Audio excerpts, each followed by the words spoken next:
Shalom Bapak Ibu Saudara yang terkasih di dalam Tuhan Yesus Kristus. Pada saat ini kita bersama-sama di dalam kebaktian keluarga pada hari Kamis tanggal 30 April 2020. Mari kita bersama-sama datang kepada Tuhan di dalam doa dengan pengakuan yang demikian. Ibadah kebaktian keluarga pada hari ini kami lakukan di dalam nama Allah Bapa, Allah Putra, dan Allah Roh Kudus.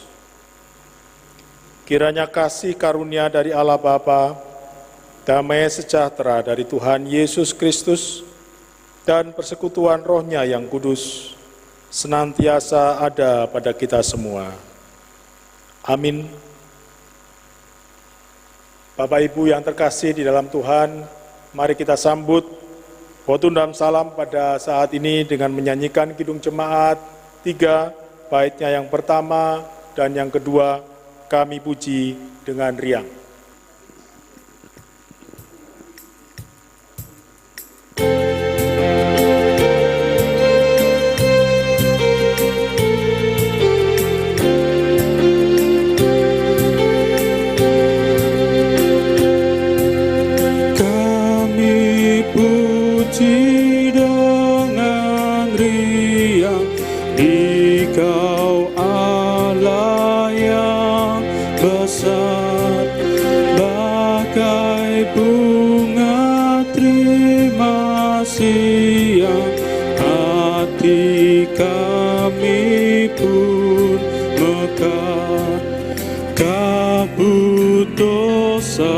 Dan derita, kebimbangan telah lenyap, sumber suka yang abadi di sinar-Mu menyerap.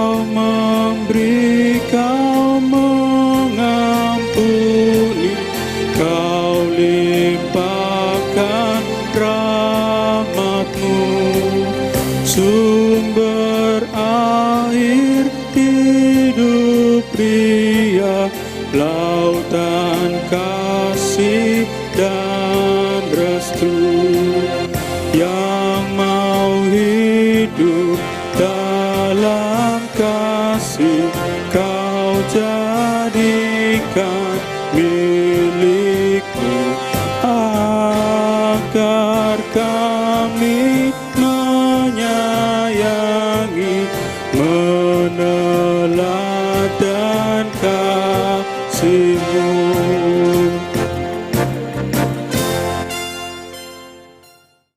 Baik Bapak Ibu yang terkasih di dalam Tuhan, mari kita masuk di dalam pelayanan firman Tuhan.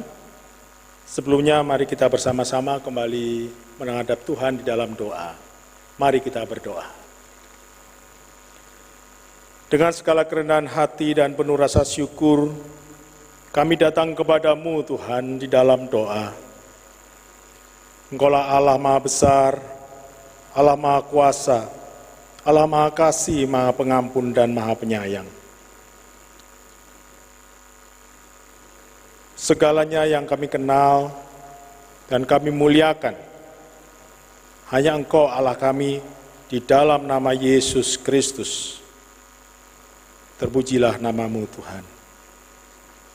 Terima kasih atas penyertaan, perlindungan, berkat kesehatan dan kekuatan yang Tuhan telah limpahkan di dalam hidup dan kehidupan kami, hari demi hari sampai pada saat ini. Terima kasih pula atas kesempatan yang Tuhan berikan kepada setiap kami, sehingga saat ini kami boleh bersekutu dan berbakti di dalam kebaktian keluarga melalui media online internet, dan Tuhanlah yang memampukan kami untuk bisa bersama-sama bersekutu. Tuhan Yesus, kami manusia yang penuh dengan keterbatasan dan kekurangan. kami jauh dari sempurna. Oleh karena itu, pada kesempatan yang baik ini, kami mohon pengampunan akan dosa dan kesalahan kami. Mulai dari pikiran kami yang jahat, perkataan, perbuatan maupun tingkah laku kami yang tidak baik. Ampunilah kami ya Tuhan. Izinkan kami boleh berkenan untuk hadir di media internet ini untuk bisa memuji dan mendengarkan akan firman-Mu. Lingkupilah kami dengan Roh-Mu yang kudus ya Bapa. Urapi kami dengan kuasa darah Yesus, sehingga setiap kami bisa mendengar firman-Mu dengan baik. Dan kami semua, baik yang menyampaikan maupun yang mendengar akan firman Tuhan, supaya bisa mengerti apa yang akan Tuhan sampaikan. Bahkan kami bisa melakukannya dalam setiap kehidupan kami, setiap hari sesuai dengan kehendak-Mu. Lingkupi juga tempat ini ya Bapa, maupun media internet ini dengan kuasa-Mu, sehingga kebaktian keluarga saat ini dapat berjalan dengan baik dari awal hingga akhir. Terima kasih Tuhan, di dalam nama Tuhan Yesus Kristus kami berdoa. Amin. Saudara-saudara yang terkasih dalam Tuhan, bacaan kita pada saat ini terambil dari Matius 14. Matius 14 ayatnya yang ke-22 sampai yang ke-33. Saya ulangi, Matius 14 ayatnya yang ke-22 sampai yang ke-33. Yang demikian, sesudah itu Yesus segera memerintahkan murid-muridnya naik ke perahu dan mendahuluinya ke seberang. Sementara itu ia menyuruh orang banyak pulang. Dan setelah orang banyak itu disuruhnya pulang, Yesus naik ke atas bukit dan berdoa seorang diri. Ketika hari sudah malam, ia sendirian di situ. Perahu murid-muridnya sudah beberapa mil jauhnya dari pantai dan diombang-ambingkan gelombang karena angin sakal. Kira-kira jam 3 malam datanglah Yesus kepada mereka berjalan di atas air. Ketika murid-muridnya melihat dia berjalan di atas air, mereka terkejut dan berseru, "Itu hantu!" Lalu berteriak-teriak karena takut. Tetapi segera Yesus berkata kepada mereka, "Tenanglah, aku ini, jangan takut." Lalu Petrus berseru dan menjawab dia, "Tuhan, apabila Engkau itu, suruhlah aku datang kepadamu berjalan di atas air." Kata Yesus, "Datanglah." Maka Petrus turun dari perahu dan berjalan di atas air mendapatkan Yesus. Tetapi ketika dirasanya tiupan angin, takutlah ia dan mulai tenggelam lalu berteriak, "Tuhan, tolonglah aku." Segera Yesus mengulurkan tangannya, memegang dia dan berkata, "Hai orang yang kurang percaya, mengapa engkau bimbang?" Lalu mereka naik ke perahu dan angin pun redalah. Dan orang-orang yang ada di perahu menyembah dia, katanya, "Sesungguhnya engkau anak Allah." Demikian bacaan kita pada malam hari ini. Bapak Ibu yang terkasih dalam Tuhan, pada kebaktian keluarga Kamis 30 April 2020 ini, pembahasan kita atau perenungan kita yaitu berjudul Berjalan di Atas Masalah. Saudara yang terkasih, sebenarnya ada begitu banyak mukjizat yang dikerjakan oleh Tuhan Yesus ini pada saat pelayanannya di dunia. Namun tidak semuanya dapat dicatat dan dimasukkan di dalam Alkitab. Tuhan Yesus berjalan di atas air adalah suatu mukjizat besar yang dicatat dalam Injil Matius, Markus, Yohanes. Dan tentunya peristiwa ini dicatat dengan suatu alasan penting untuk pertumbuhan rohani orang-orang beriman di sepanjang zaman. Nats firman Tuhan bagi kita saat ini akan menolong kita menghadapi segala tantangan kehidupan.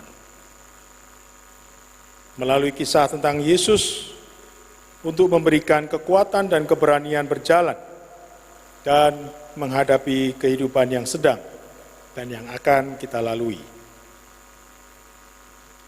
Selama manusia hidup dalam dunia ini, manusia tidak pernah lepas dari yang namanya masalah. Masalah merupakan salah satu bagian yang tidak dapat dipisahkan dari kehidupan manusia. Suka ataupun tidak, setiap manusia harus menghadapi masalah tersebut. Masalah bisa ditemui dalam berbagai bentuk dan ragam, dan secara manusiawi kita memiliki kelemahan yang bisa saja membawa kita kepada keputusasaan, ketakutan, stres, sakit hati, dendam, amarah, dan lain sebagainya. Masalah datang tidak memandang usia, apakah tua, apakah muda, maupun status, apakah itu kaya ataupun miskin. Kadangkala masalah itu datang dengan tiba-tiba tanpa kita harapkan. Bahkan kadangkala masalah itu datang bertubi-tubi dalam kehidupan kita. Setiap manusia pasti tidak menginginkan masalah terjadi dalam kehidupannya. Bapak, Ibu, dan saudara-saudara yang terkasih di dalam Tuhan Yesus, kita semua mengetahui bahwa masalah terbesar saat ini yaitu adanya penyakit virus yang disebut corona, atau dalam bahasa Inggrisnya coronavirus disease 2019 atau COVID-19.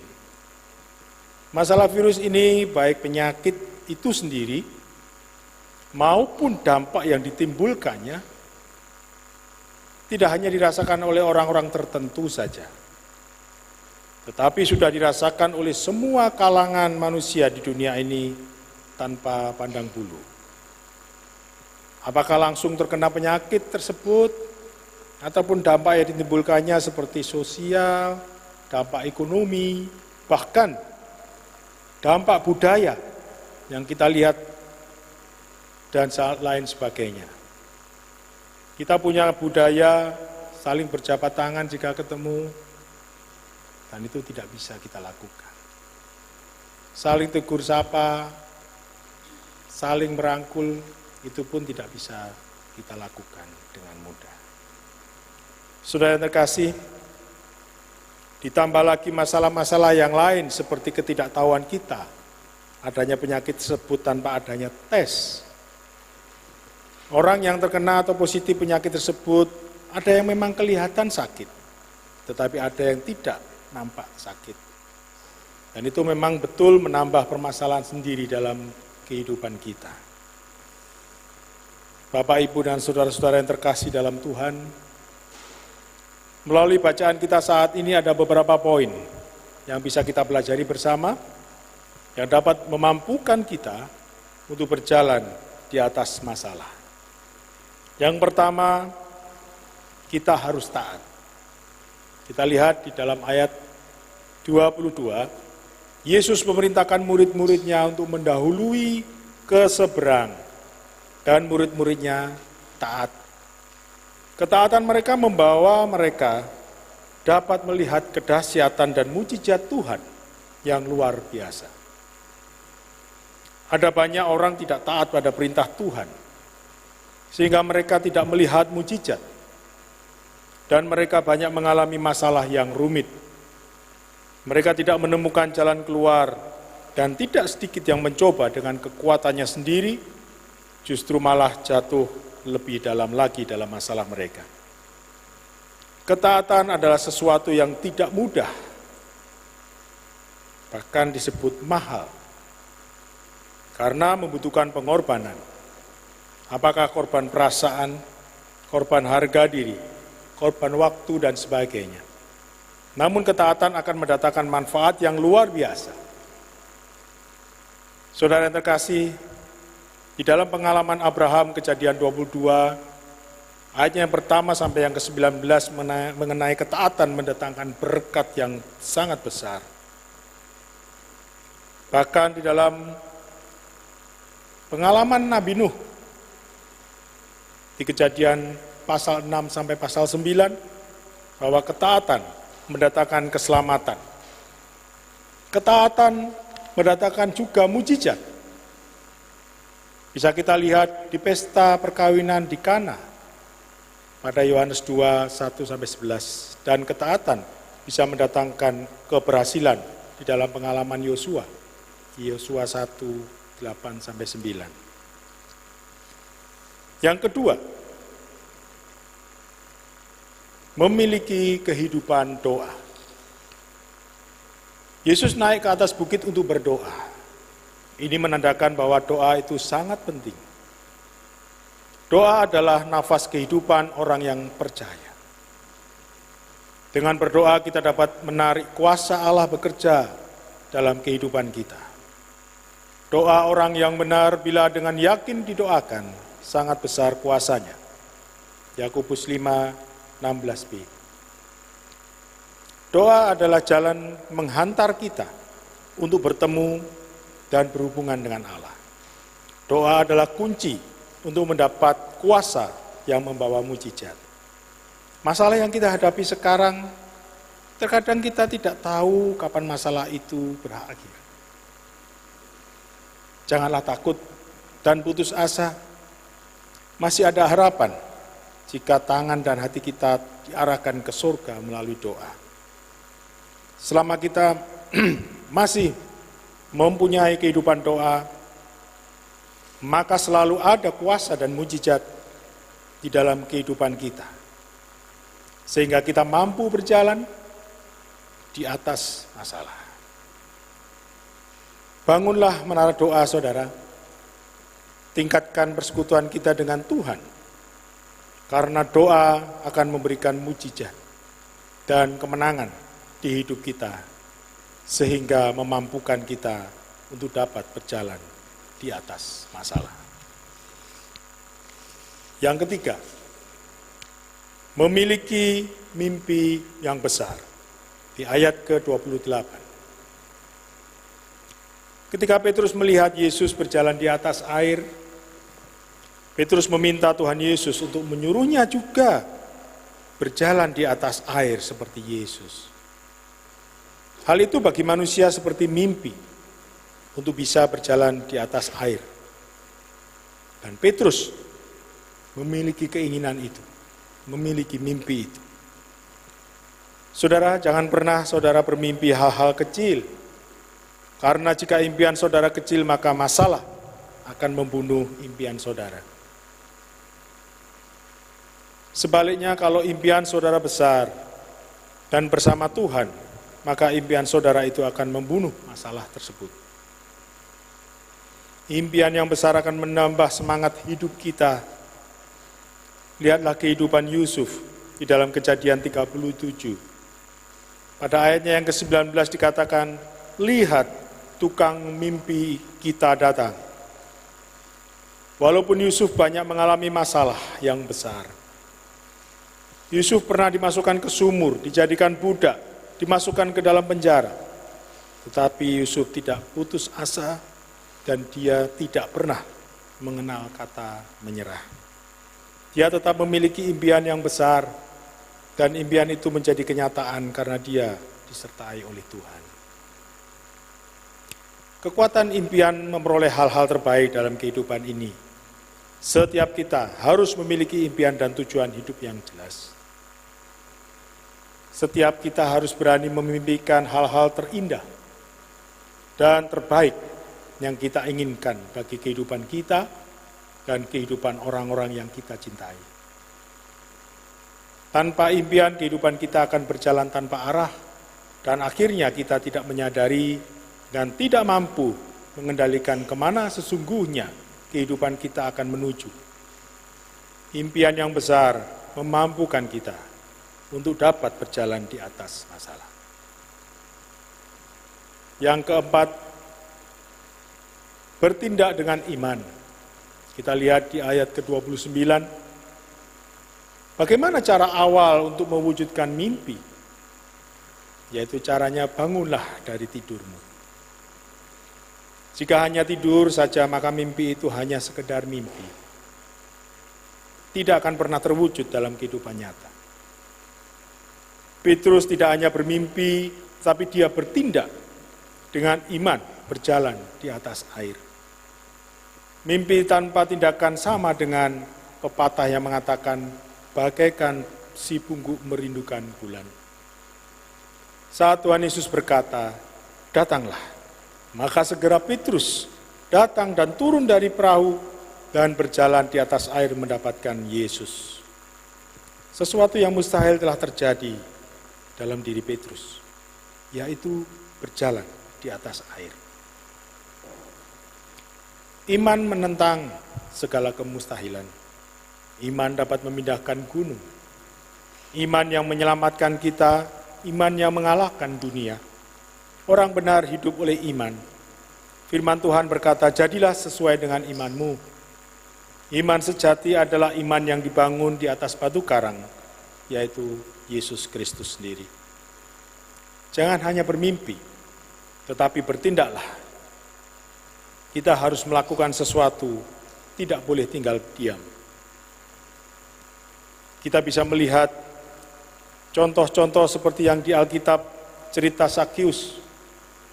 Di dalam Lukas 19 ayat yang pertama sampai 10, walaupun badannya pendek tetapi dia berusaha bertemu Tuhan Yesus dengan memanjat pohon. Dan akhirnya dia dapat bertemu dengan Tuhan Yesus. Cerita si buta Bartimeus, sekalipun dia buta, tidak bisa melihat, tapi dia tetap berteriak memanggil nama Yesus. Tidak peduli orang banyak menegurnya, bahkan semakin keras dia memanggil nama Yesus. Dan akhirnya Yesus menyembuhkannya.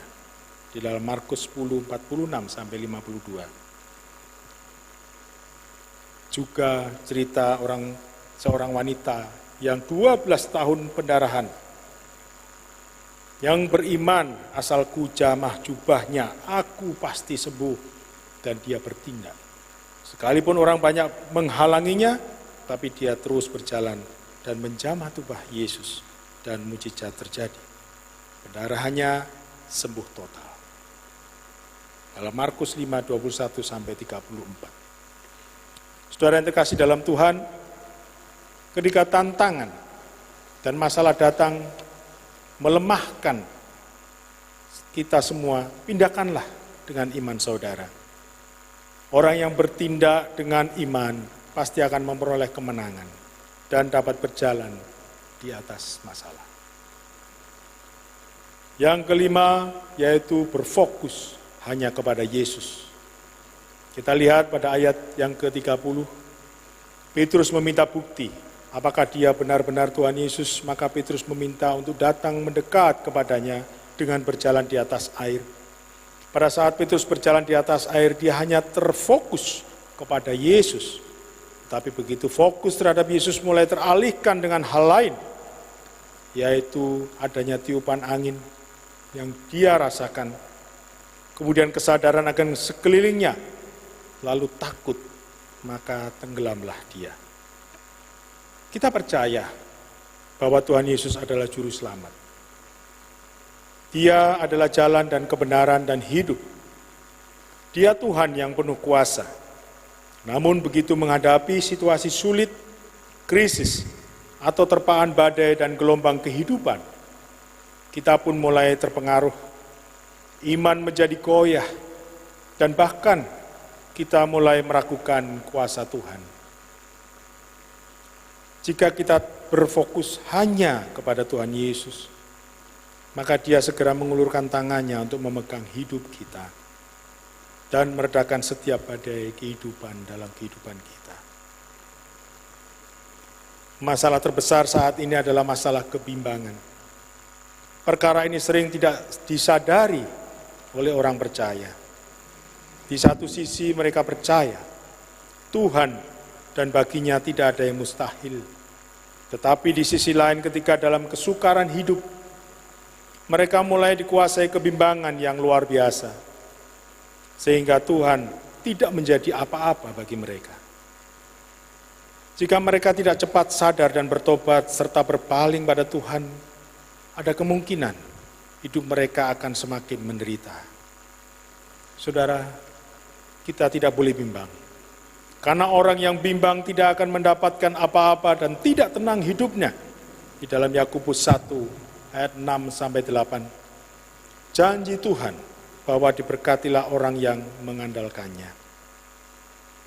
Di dalam 1 Korintus 15 ayat yang ke-55 berkata demikian, Yesus sudah mengalahkan seluruh penderitaan kita di kayu salib, dan maut pun Dia kalahkan.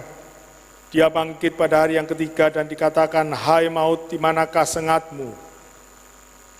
Tetaplah berfokus hanya pada Yesus, dan hanya fokus kepada Yesus kita bisa melalui segala kemustahilan.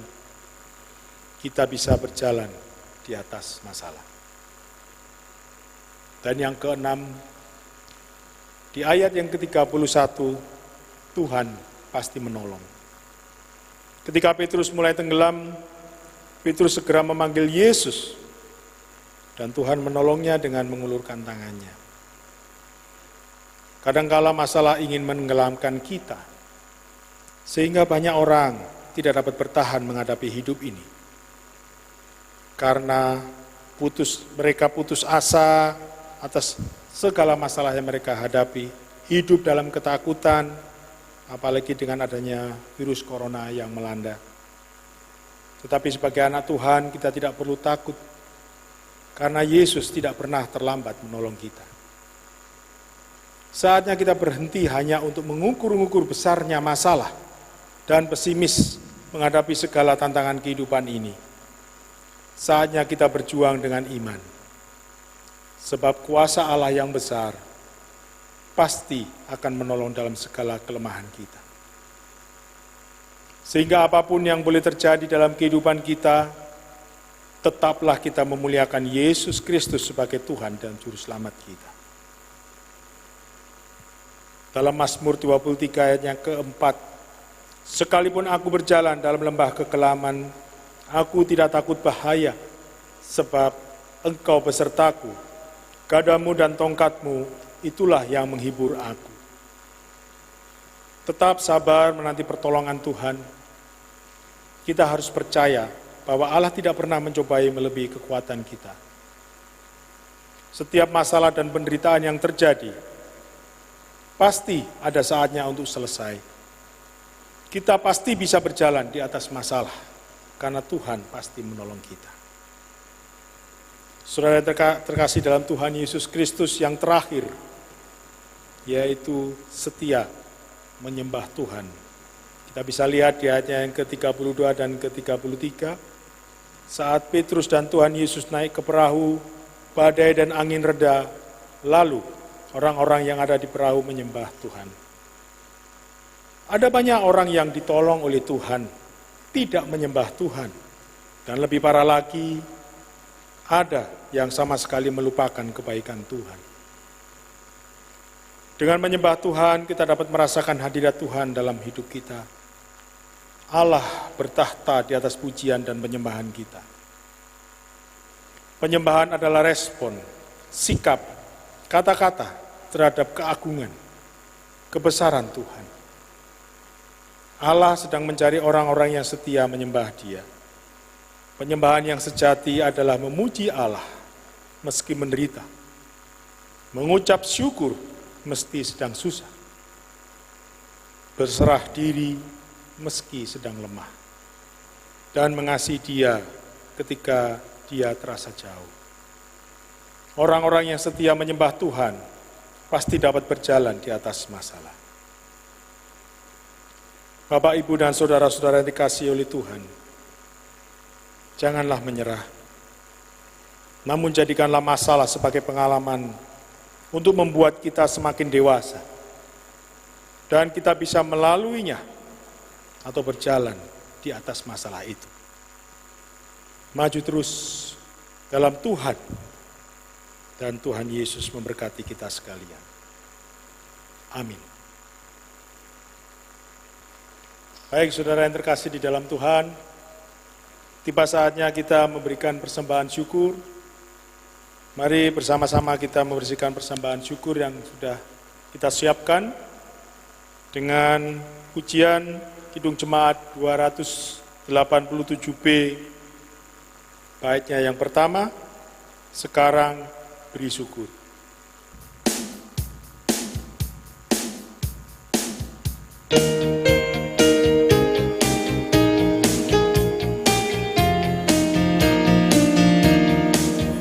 Sekarang bersyukur, hai hati, mulut, tangan, sempurna dan besar. Segala karya Tuhan, diberinya kita pun anugerah dan berkat yang tak terbilang terus, semula dan tetap.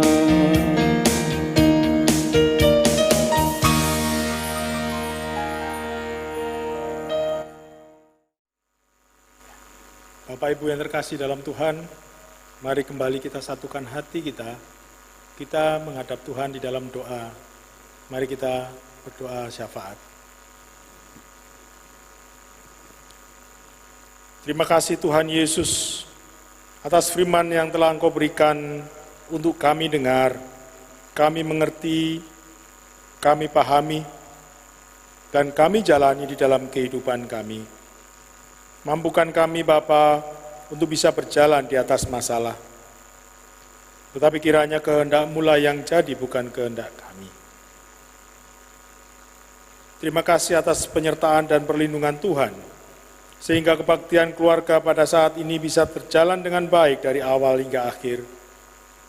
Terima kasih ya Tuhan atas kekuatan, kesehatan, kemampuan, damai sejahtera, yang semuanya itu hanya datang daripada-Mu Tuhan Yesus melalui kasih karunia-Mu. Terima kasih atas negara kami Indonesia, di mana kami boleh tinggal. Berkatilah ya Bapa pemimpin negara kami, mulai dari Bapak Joko Widodo selaku Presiden, beserta wakilnya Bapak Ma'ruf Amin, para menteri dan para pemimpin daerah, serta jajarannya, sampai ke pelosok-pelosok, TNI, Polri, dan jajarannya yang menjaga keamanan negara, bahkan rakyat Indonesia dari Sabang sampai Merauke.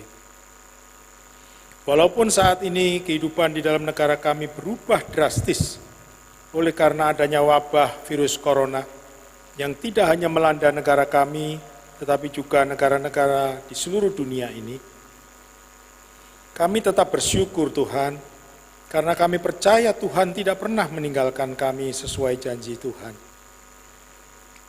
Urapi ya Tuhan negara kami dengan darah-Mu yang kudus Bapa, sehingga wabah penyakit ini segera selesai, orang yang terjangkit segera mengalami kesembuhan, dan kehidupan di dalam negara kami segera pulih kembali. Urapi setiap kami dengan kekuatan kasih-Mu melalui darah-Mu yang kudus, sehingga setiap orang boleh mengenal Tuhan Yesus dan memperoleh keselamatan daripada-Mu. Ya Tuhan, berkatilah gereja kami, khususnya GKJW Mulyosari, dari Bapak Pendeta, Bapak Dikdo Cayanto beserta keluarganya, para majelis dan badan pembantu beserta keluarga, dan semua jemaat GKJW Mulyosari.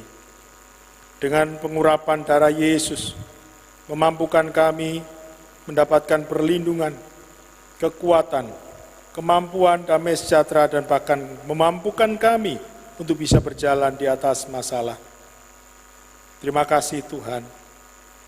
Kuasai setiap kami untuk bisa melayani dan memberikan yang terbaik bagi Tuhan.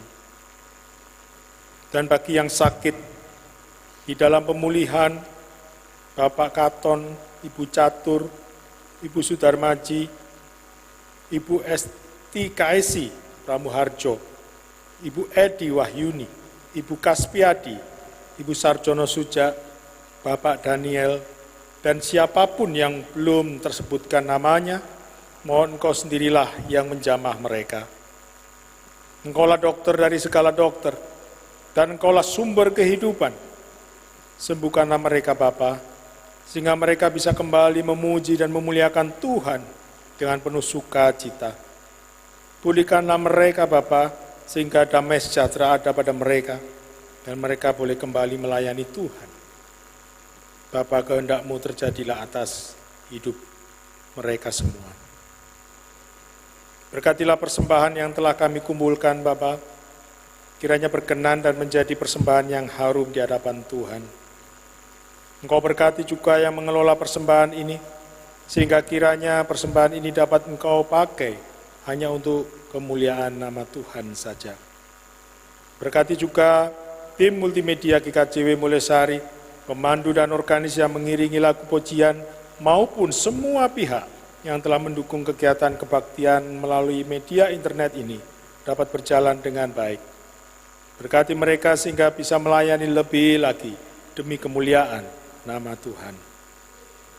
Bapa, mohon penyertaan dan kekuatan kasih Tuhan dalam kami memapaki kehidupan kami selanjutnya. Kami tidak tahu akan masa depan kami. Kami tidak mau sok tahu akan masa depan kami yang kami tidak mengerti. Satu hal yang kami tahu dan kami imani, yaitu Tuhan Yesus tidak pernah meninggalkan kami dalam menjalani kehidupan hari demi hari. Terima kasih Tuhan Yesus. Kami serahkan hidup dan kehidupan kami hanya di dalam tangan kasih Tuhan.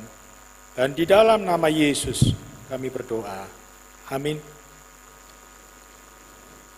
Bapak yang terkasih di dalam Tuhan dan saudara-saudara, mari kita menutup kebaktian kita. Kita bersama-sama memuji Kidung Rohani 129, baitnya yang pertama dan ketiga, Gusti Panuntun Kulo.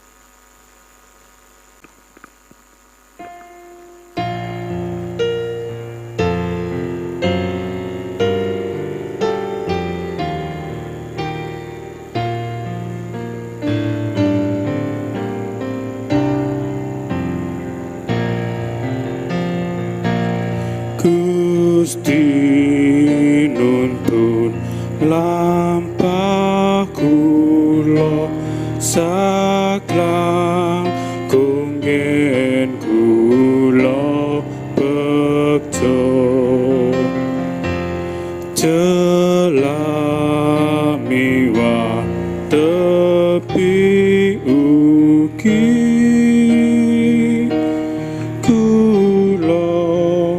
tansah dipun kanthi nggih Gusti kang nganti kula astanya piyambak kang reksa mila kula manut Gusti juru wilujeng sejati.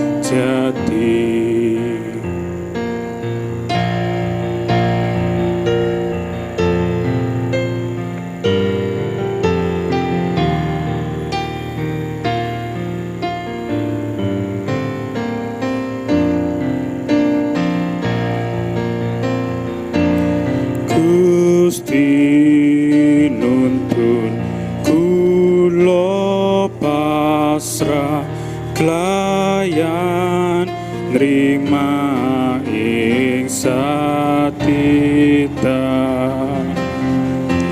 sanadyan ta dugeng janji kula tansah dipun kanthi nggih Gusti kang nganti kula astanya piyambak kang reksa mila kula manut Gusti juru wilujeng sejati.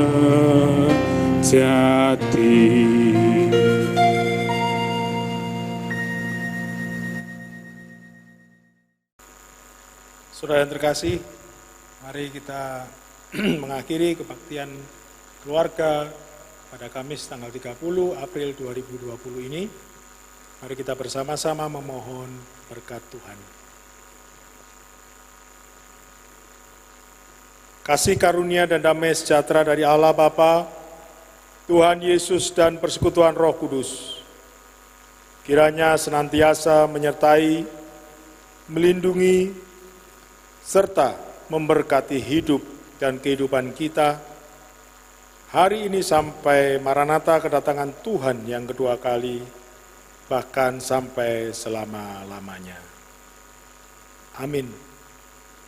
Bapak Ibu yang terkasih, demikian kebaktian keluarga pada Kamis tanggal 30 April tahun 2020. Tuhan Yesus memberkati.